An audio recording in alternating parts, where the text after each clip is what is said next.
Hermanos míos, hijos del sol, viejos espíritus andando entre las decepciones humanas, no habéis fracasado, nada ha terminado.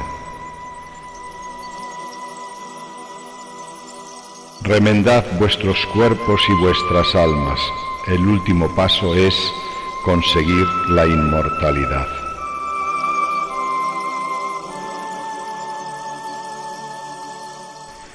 En los próximos años dejaréis vuestros cuerpos abandonando la tierra anegada de dolor y sufrimiento. Otros hijos del sol más jóvenes están llamando a la puerta. Nos toca partir. Ni una sola lágrima se ha perdido. Cada esfuerzo por liberar al hombre de la ignorancia está escrito en el libro de la vida. No hemos podido cambiar el mundo, pero sí nos hemos pulido en la lucha de la vida y somos menos torpes que antaño.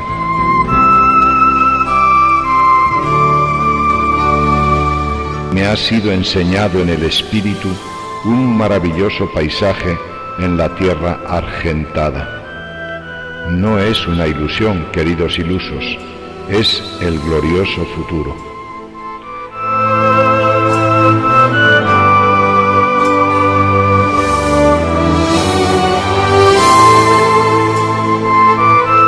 La próxima reunión será allende los mares, en Argentina, con otros cuerpos, con otros ademanes, con diversos oficios y un sinfín de imperfecciones, pero con el ancestral espíritu que nos define como hermanos. En el juramento que hicimos hace milenios para alcanzar la sinarquía bajo la gloriosa luz de Atom.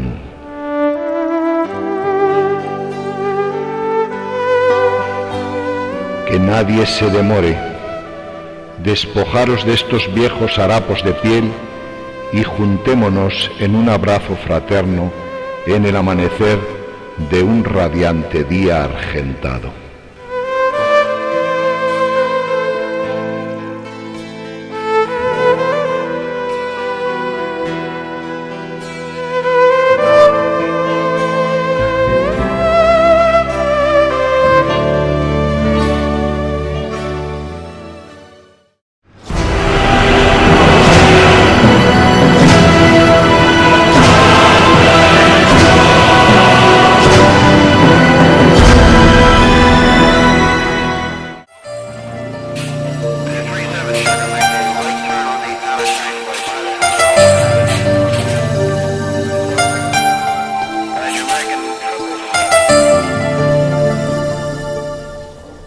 La noche del 4 de julio de 1950, el científico doctor ingeniero Daniel Walter Fry, que trabajaba en la base americana de White Sands cerca de Las Cruces, en Nuevo México, se vio sorprendido por la presencia inusitada de un platillo volante. Sus ojos escudriñaban el cielo y se detuvieron sobre un grupo de estrellas especialmente brillantes. Repentinamente, una de las estrellas desapareció y una fuerte sensación punzante recorrió su espina dorsal al ver cómo una luz aumentaba rápidamente su diámetro y se acercaba hacia él. Posteriormente, ésta se posó en tierra con suavidad y, salvo el crujido de los matorrales y la maleza, no se escuchó ningún otro sonido.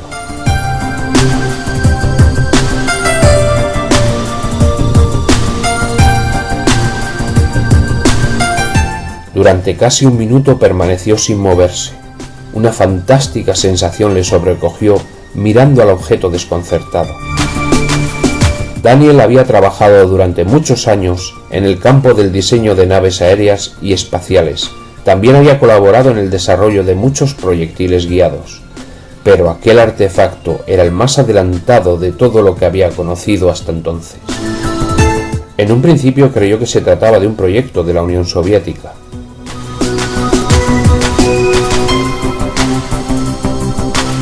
Se acercó suavemente para tocar la nave cuando escuchó una voz crispada en el aire. «Mejor no toque el casco, todavía está caliente». Tómelo con calma. Está entre amigos.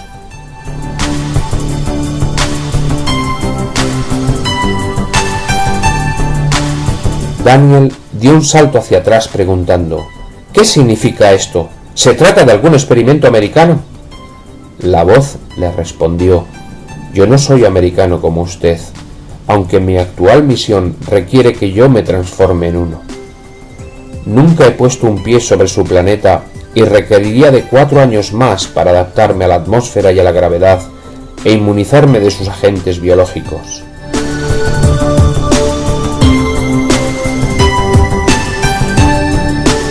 Pasada la primera impresión, la voz se dio a conocer como la de Alan e invitó a Daniel a subir a la nave para salir de viaje hacia Nueva York. Al ir a tomar asiento en la nave, Daniel vio dibujado en el respaldo el símbolo del árbol y de la serpiente, símbolos próximos a nuestra cultura. Alan, al ver el rostro de Daniel, le respondió: usted está perfectamente en lo cierto cuando señala que el símbolo del árbol y de la serpiente es común en la historia y en las leyendas de su planeta. También es común para nosotros.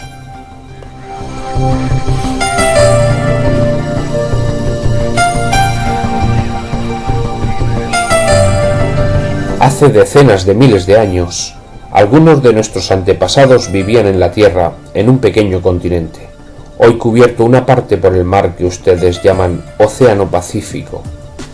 Algunas de sus primitivas leyendas se refieren a esta masa de tierra sumergida como el continente perdido de Mu o Lemuria.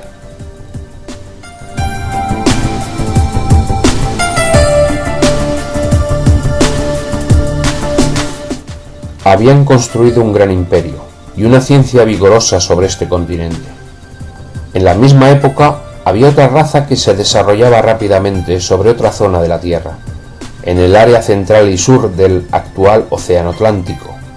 En sus leyendas, este continente ha sido llamado Atlántida. Existían rivalidades entre las dos culturas y en sus progresos científicos. Al principio fueron amistosas, pero con el correr de los años se volvieron más amargas, haciendo cada raza alarde de sus conquistas.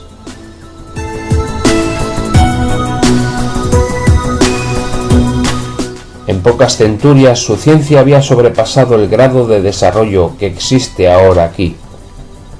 No satisfechos con liberar pequeñas porciones de la energía del átomo, como hacen en la actualidad sus físicos, ellos habían aprendido a rotar toda la masa sobre su eje energético.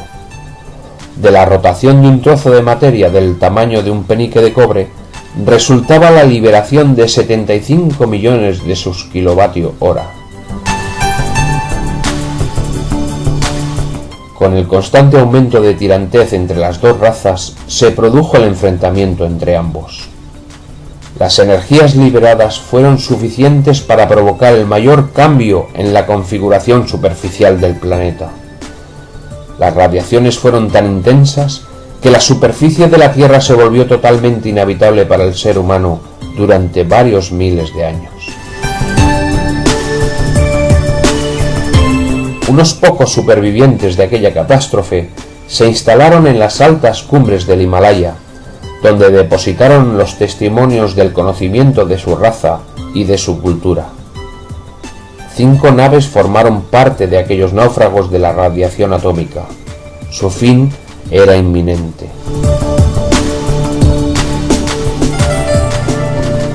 Algunos llegaron a pensar que la radiación no llegaría hasta tales alturas y que los vientos de estas cumbres disiparían la energía mortífera vertida en la guerra.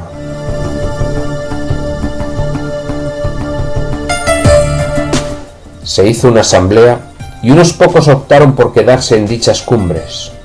Otras 4 naves decidieron aventurarse por el espacio, aun sabiendo que no se había conseguido todavía grandes distancias interplanetarias. Pero el espíritu de supervivencia era imperioso y optaron por lanzarse a la aventura. Una de las naves se perdió en el vacío cósmico. Las otras 3 consiguieron adaptarse a una vida nómada intergaláctica a través de miles de años de supervivencia.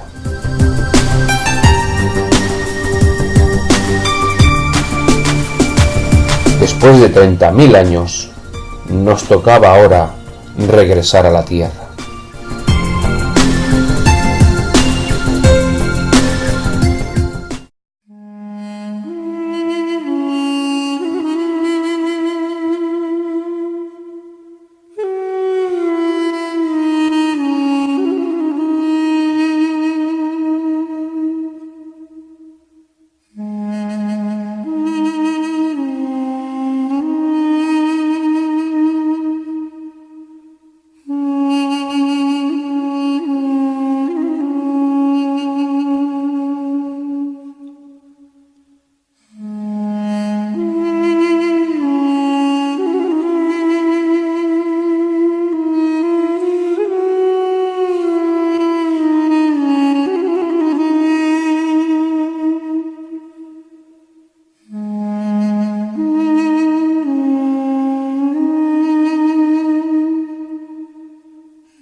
Lo que a continuación les voy a relatar es la revelación dada por el Espíritu Eterno, fuerza activa de Dios del pasado, presente y futuro.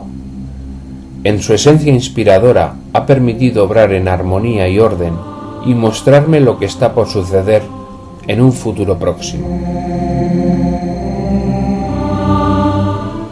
Para algunos de ustedes les resultará un cuento galáctico, para muchos una paranoia vivida por un lunático hombre de avanzada edad.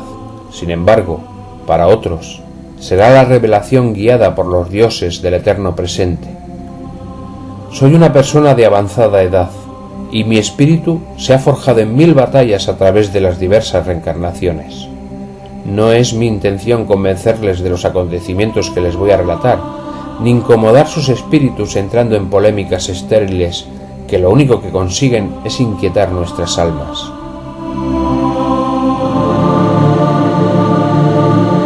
En un futuro no muy lejano me llamaré Giovanni Córcega Mateo. Viviré en la Tacita de Plata, en la ciudad de San Salvador de Jujuy, Argentina. Nací el 26 de marzo del año 2050, hijo de Juan y de María Angélica. Estudié hasta el grado terciario y me licencié en ingeniería. Mi esposa es licenciada en matemáticas y ambos dimos clases en la Universidad de San Salvador de Jujuy. Tenemos 2 hijos que actualmente están independizados viviendo con sus respectivas familias.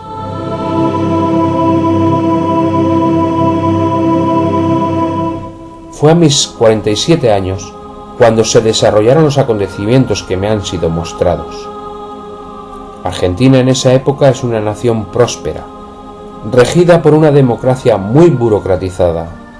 Pero si algo le caracteriza a nuestra raza, es la capacidad de vivir con poco esfuerzo, y si es posible, a cuenta de los demás.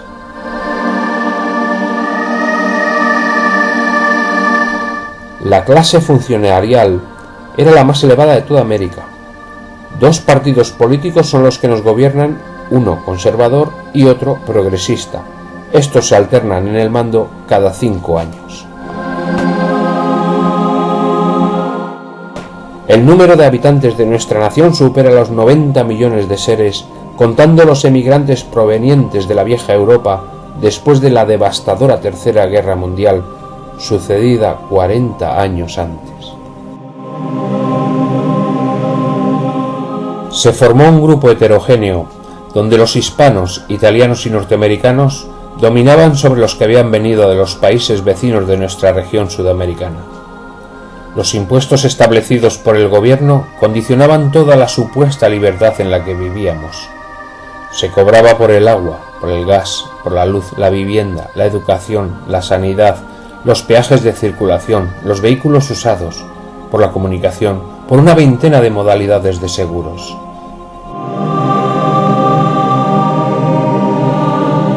El voto democrático era obligado desde los 20 años de edad. A todos se nos imponía votar, tanto individualmente como por familias. Es decir, si una familia superaba los 3 miembros, emitía otro voto, y así progresivamente por el número de hijos que tenía cada clan familiar.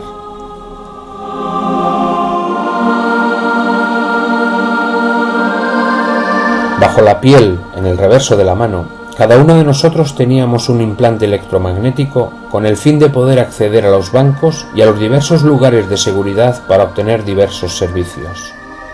Estos microchips eran otra forma más de controlarnos por parte del poder establecido.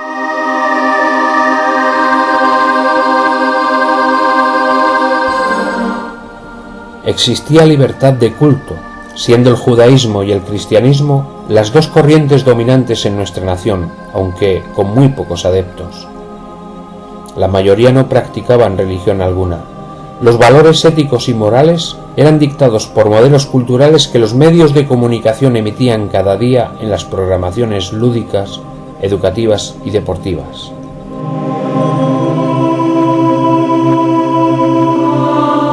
Nuestra sociedad no era feliz ni estaba realizada, puesto que la emigración de las naciones fronterizas, como Bolivia, Paraguay, etc., habían creado zonas marginales con grandes limitaciones humanas en Salta, en Tucumán, en Córdoba, etc. Desgraciadamente, unos pocos seguían teniendo mucho y muchos más tenían muy poco.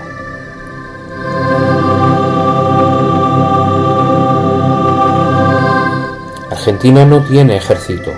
El gobierno paga un tributo a Norteamérica para protegernos, aunque sería más propicio decir que pagamos para no ser invadidos.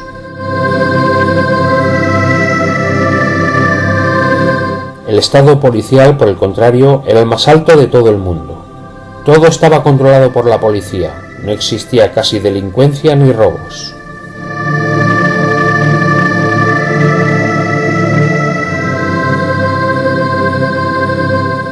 Argentina producía carne y grano en cantidades enormes que se vendían con mucho lucro a todo el mundo.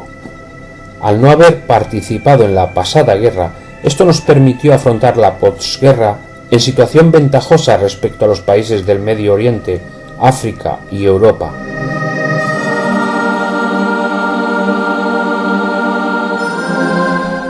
Las condiciones climáticas del planeta eran extremas. La progresiva invasión de las aguas en las naciones de tierras bajas había cambiado las estaciones hasta el punto de que era impredecible saber cuándo entraba el verano y cuándo el otoño.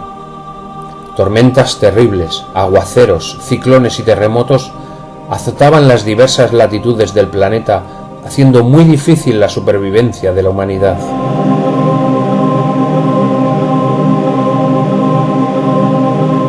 El petróleo solo era empleado por las naciones más pobres. La energía eléctrica, solar y magnética eran empleadas por las sociedades más prósperas que utilizaban con éxito la energía de fusión y la del motor de hidrógeno. Esta era nuestra situación global en la que vivíamos.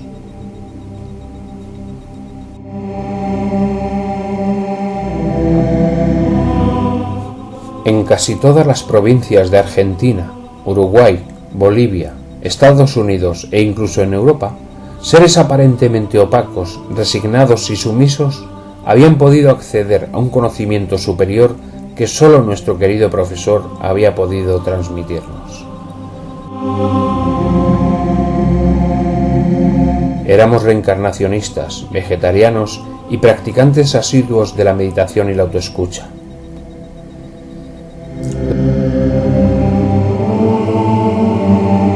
La policía nos investigaba en numerosas ocasiones, tanto al profesor como a todos nosotros. Yo temía ser detenido por mis ideas, pero finalmente se nos consideró como unos excéntricos, inofensivos, sectarios y mitómanos, pues hablábamos de la fraternidad solar, de espíritus y del mundo astral, y se nos dejó a nuestro libre arbitrio, siempre y cuando no causáramos problemas.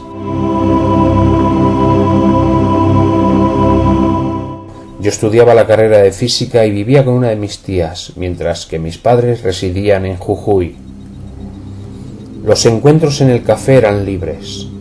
El doctor Ulises era contrario a formar asociaciones, iglesias, sectas o grupos organizados. Él mantenía que, por encima de las limitaciones físicas, existía un mundo donde la inteligencia gobernaba un alma libre. capaz de penetrar las barreras del tiempo y del espacio.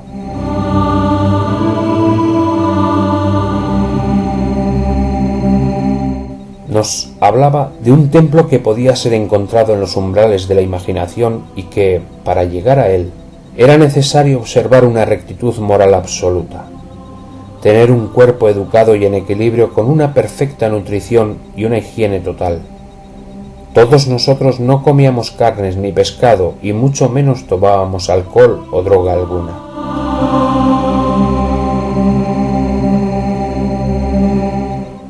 La policía secreta había torturado a varios alumnos con el objetivo de localizar dicho templo, pero al ser un templo imaginativo nos consideraron como personas alucinadas. Sin embargo, en dicho templo no solo estábamos nosotros, sino seres no humanos, seres venidos de otras galaxias que dejaban su cuerpo físico en sus planetas y viajaban en el espacio y en el tiempo para acudir a las reuniones que se practicaban.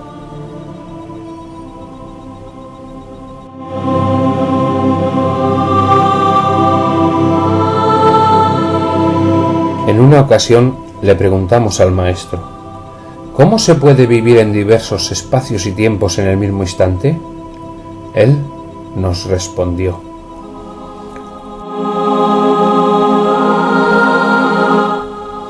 cuando tú estás durmiendo y soñando con una realidad onírica profunda, ¿dónde estás realmente?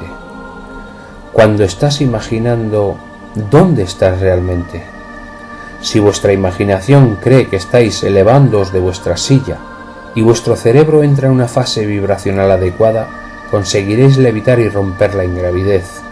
En ese caso, ¿dónde estáis realmente?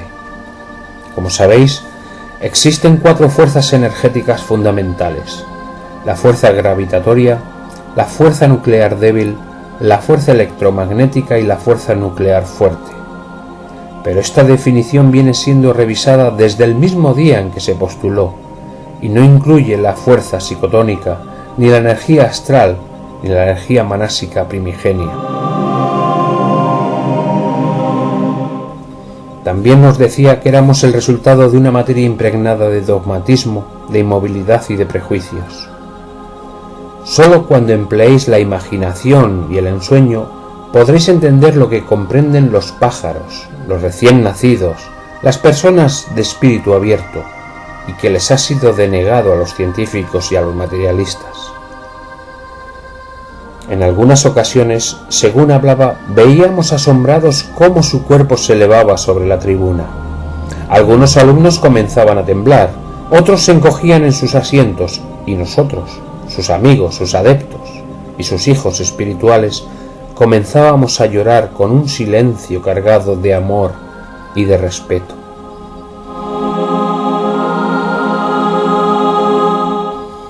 Cada 25 de marzo, después de habernos graduado, los viejos y los nuevos alumnos que habíamos frecuentado el café, nos reuníamos con el profesor. Este encuentro nos permitía vivir y compartir nuestras experiencias, pero lo más asombroso fue comprobar cómo los viajes astrales que habíamos hecho durante todo el año al templo del conocimiento eran todos iguales y todos complementarios.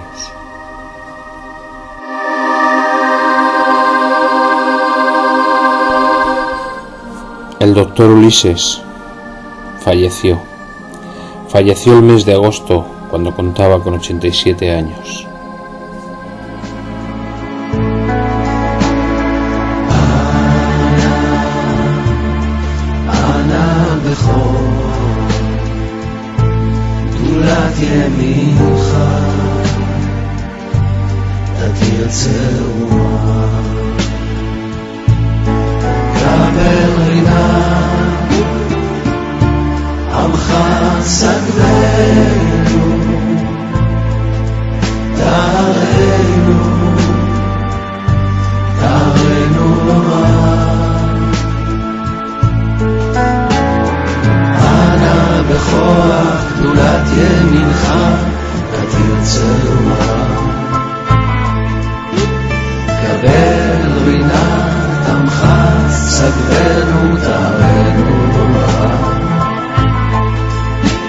גיבור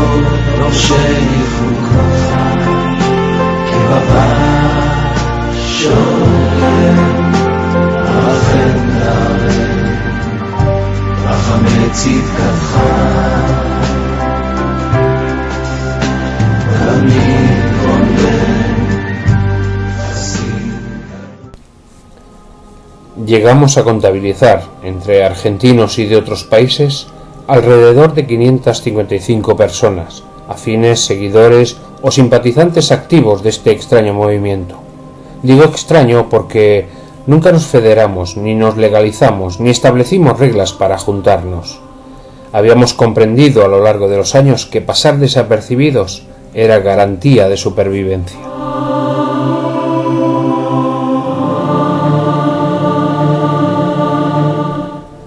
En broma o en serio nos llamaban los ilusos, pues este nombre hacía referencia a nuestro querido maestro, Ulises Peregó.